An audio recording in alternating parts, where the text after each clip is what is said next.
I was born into what most people would call a proper family, but now I see that word very differently. My parents followed a strict set of rules about what they thought was respectable. Everything, what we said, wore, or did, had to meet their high standards of what they called decent behavior. My sister, Linda, was their ideal child.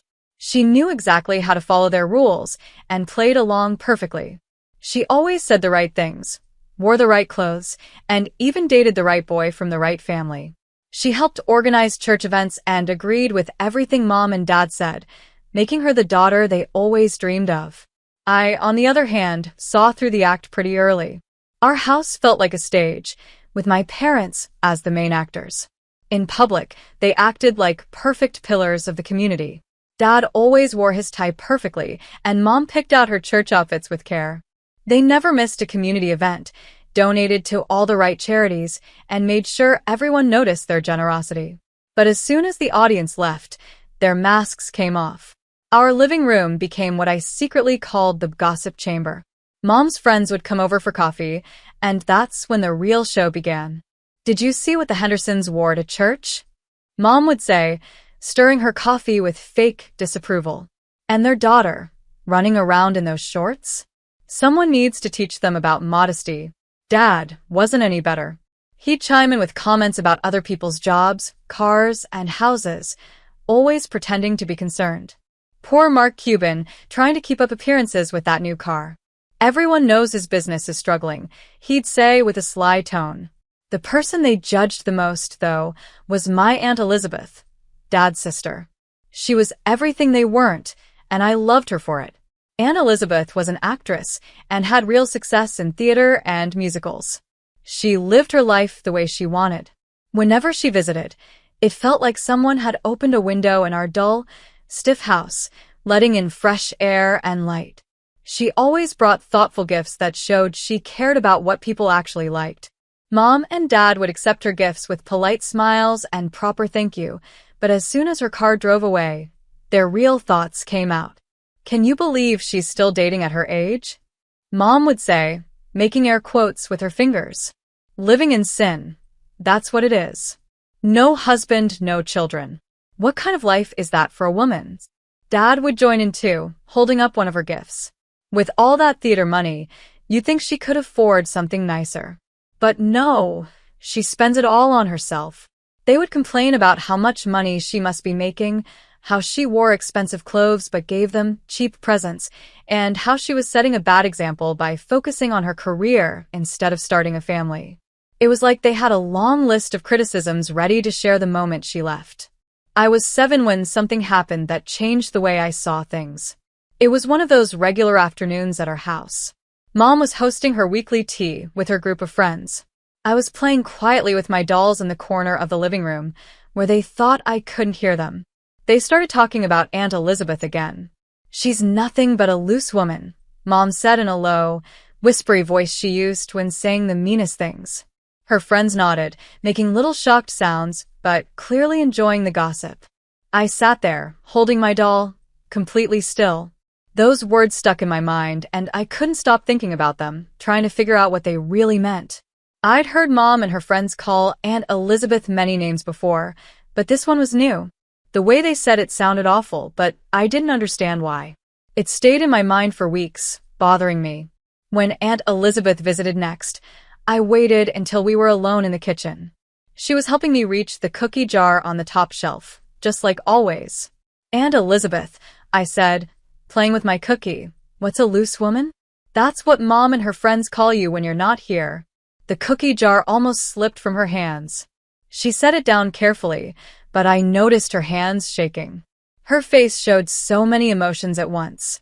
Hurt, shock, and then something I'd never seen before. Pure anger. "Rachel, honey," she said softly, trying to stay calm, "you stay right here." She marched straight into the living room where my parents were sitting. I followed quietly and peeked from the doorway. "I've put up with a lot from you too," she began, her voice trembling. "I've ignored your snide comments, your judgments, and all the criticism of how I live my life. But this? Calling me names behind my back? How dare you?" Mom started to respond, but Aunt Elizabeth cut her off. Don't even try to deny it. I know all the things you say when I'm not here. You're nothing but selfish hypocrites. You smile at me, accept my gifts, and then trash me the moment I leave. I'm done with it. Done with your gossip, your two-faced behavior, all of it. She stormed out of the house that day and never came back. The door slammed so hard that the family photos on the walls shook. Years went by, and my sister Linda got married right after high school to Daniel, the son of Mom and Dad's best friends. It was exactly the kind of proper, respectable marriage my parents adored. Then they turned their attention to me. Before my senior year even began, Mom made an announcement at dinner. "We've found the perfect boy for you," she said proudly. "James Thompson. You remember the Thompsons, don't you? Such a respectable family." I looked at her and said, "But I want to go to college." I tried to keep my voice calm. "I've been looking into college programs." Dad laughed like it was a joke. "College? For what?" "James is going to take over his father's business. He needs a supportive wife, not some career woman." They set up a meeting, of course. James was exactly what I expected, polite, boring, and completely wrong for me. But when I saw the look in my parents' eyes, I knew they wouldn't give up easily. So I smiled and agreed to date him while secretly applying for college scholarships. Graduation day started like a dream. I was top of my class, had secured a scholarship, and had my whole future ahead of me. My parents didn't know about the scholarship yet. After the ceremony, there was a party at James's house. Most of our class was there, the music was loud, and everyone was celebrating. For once, everything felt perfect. Until it wasn't. I went upstairs to use the bathroom and accidentally opened the wrong door. There was James, in bed with my friend Jessica. My graduation cap slipped from my hands and hit the floor with a thud, making them both look up. "Rachel," James scrambled to cover himself. "This isn't what it looks like, Save it," I said, surprised at how calm I sounded. "We're done." I walked out of that house and didn't look back. My phone started buzzing right away, calls from James, texts from Jessica, but I ignored them. I knew the real trouble would come when my parents found out. "What do you mean you broke up with James?" Mom shrieked the next morning. "He cheated on me," I said. "Over one little mistake," she snapped. "Little mistake?" I couldn't believe what I was hearing. "He was in bed with my friend." "These things happen," Dad said, as if explaining something simple. "Men have needs. A good wife learns to look the other way." "You're telling me to just accept that he cheated on me?" I asked, stunned. "The Thompsons are our closest friends," Mom hissed. "Do you want to embarrass this family? You're airing our dirty laundry in public." That was it. Something inside me snapped. "Shame? You want to talk about shame?" I said, laughing bitterly. "All you care about is what people think. You sit in your perfect house, judging everyone else, gossiping behind their backs. You're nothing but hypocrites." Mom stepped closer, her voice cold and sharp. "You will apologize to James. You will marry him. Or we will disown you." I took a deep breath. This was it, the moment I had been preparing for. "Actually, I won't," I said firmly. "I got a full scholarship to State University. I'm leaving for college in August." The silence was deafening. Mom's face went pale, and Dad's mouth opened and closed like a fish. "Get out," Dad roared. "If you want to throw away everything we've planned for you, then get out of this house. You're no daughter of mine." I walked upstairs, grabbed the bag I had secretly packed just in case this happened, and walked out the front door. Behind me, I could hear Mom crying hysterically and Dad slamming things around. My hands were shaking as I dialed Aunt Elizabeth's number. I hadn't spoken to her in years, but I'd always kept her number saved. She answered on the third ring. "Hello, Aunt Elizabeth, it's Rachel," I said, my voice trembling. There was a pause, then her voice softened. "Rachel, sweetheart, what's wrong?" I told her everything. James is cheating, my parents' reaction, the scholarship, and being kicked out.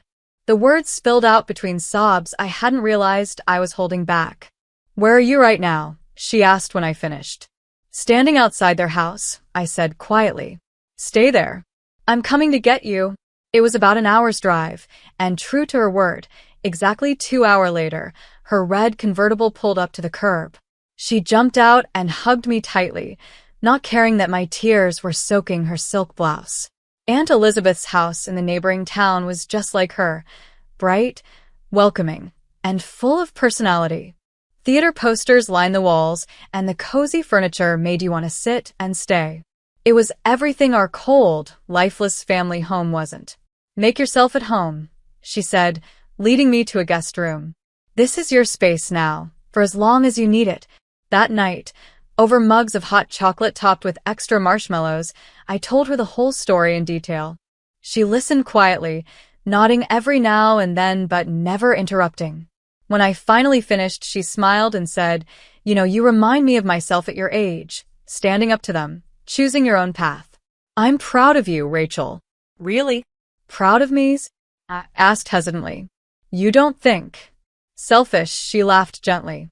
"Rachel, living your life by someone else's rules isn't selfless. It's being a puppet.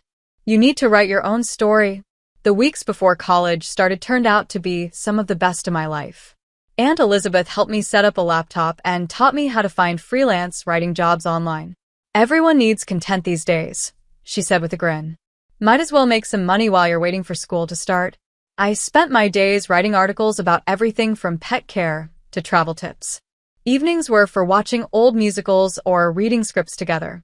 She'd tell me stories from her theater days, and for the first time, I felt like I could truly be myself.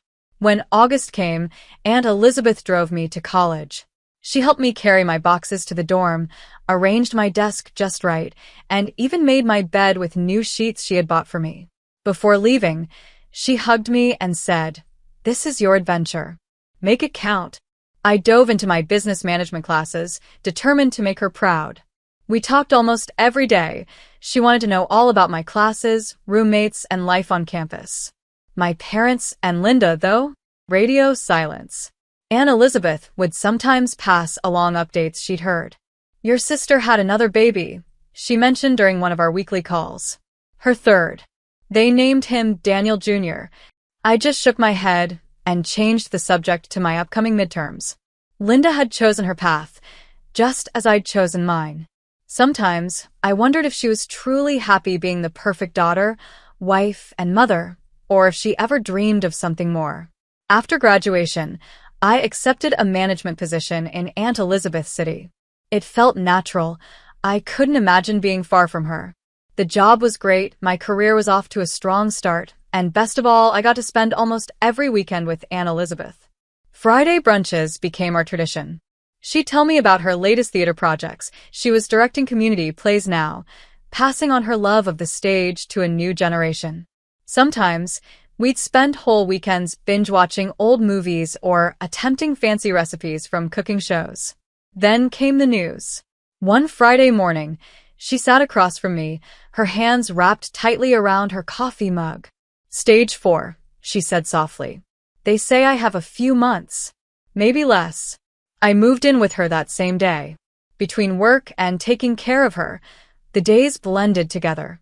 We made the most of every moment.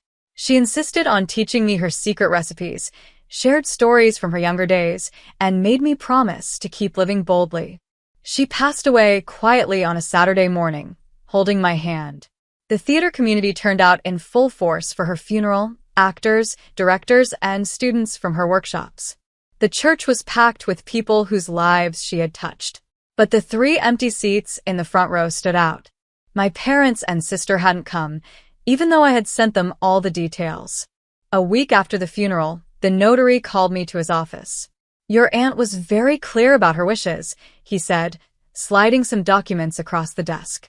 "The house, her land back in your hometown, and her savings, about $800,000, everything goes to you." I sat there in shock, tears streaming down my face. It was too much. All I wanted was Aunt Elizabeth back. That weekend, I started sorting through her things. In her home office, I found a bundle of letters tucked away in a drawer, all addressed to my father. None of them had been sent. With trembling hands, I opened the most recent one. "Dear Thomas, I know we haven't spoken in years.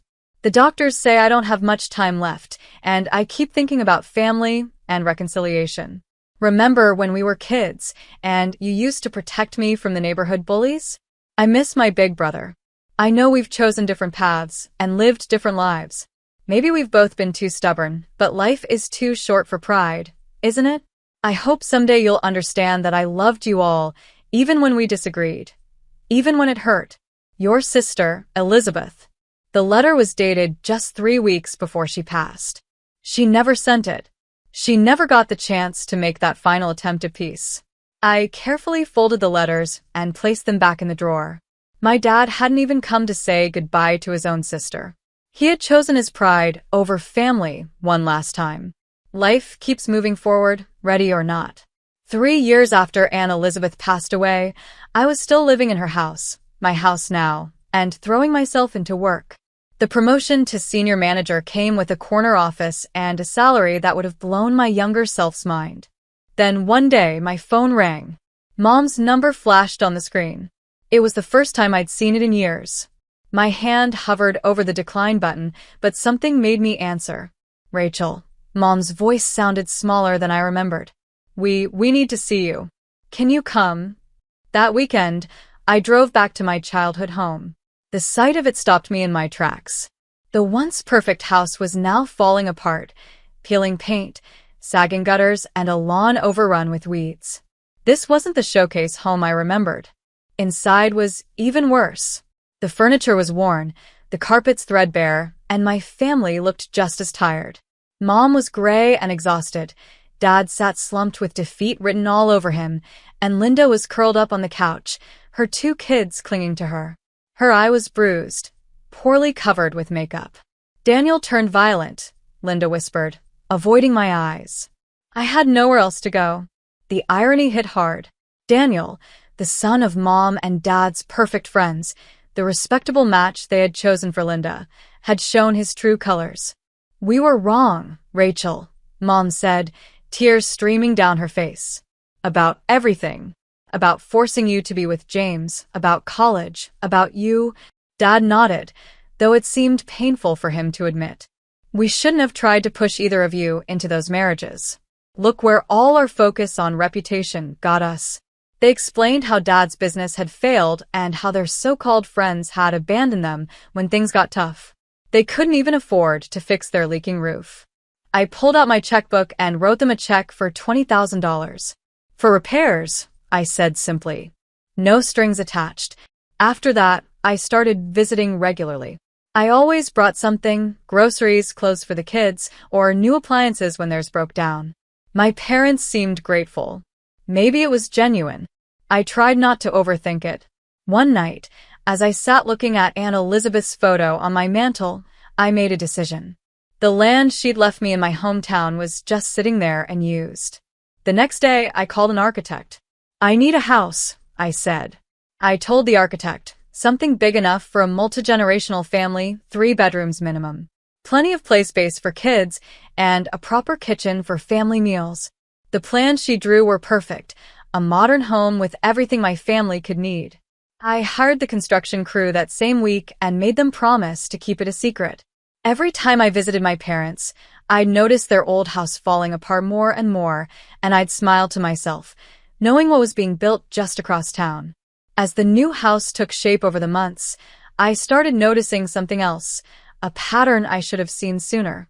What began as genuine gratitude from my parents slowly turned into expectation and then outright entitlement. At first, the shift was subtle. Instead of saying thank you for whatever I brought, they'd make comments like, oh, we were hoping for the other brand, or we really needed something else instead. Then came the direct requests. Mom started calling with shopping lists, not even pretending to ask anymore. We need a new washing machine. The one at Sears is on sale. Can you pick it up this weekend? Dad joined in too. Your sister's kids need new school clothes. Make sure they're good quality, not the cheap stuff from the discount store. The requests got bigger and more frequent. A new TV because the old one wasn't smart enough. A full set of patio furniture because what will people think of our backyard? Kitchen renovations because the counters were embarrassingly outdated. Then came the call about their 40th wedding anniversary.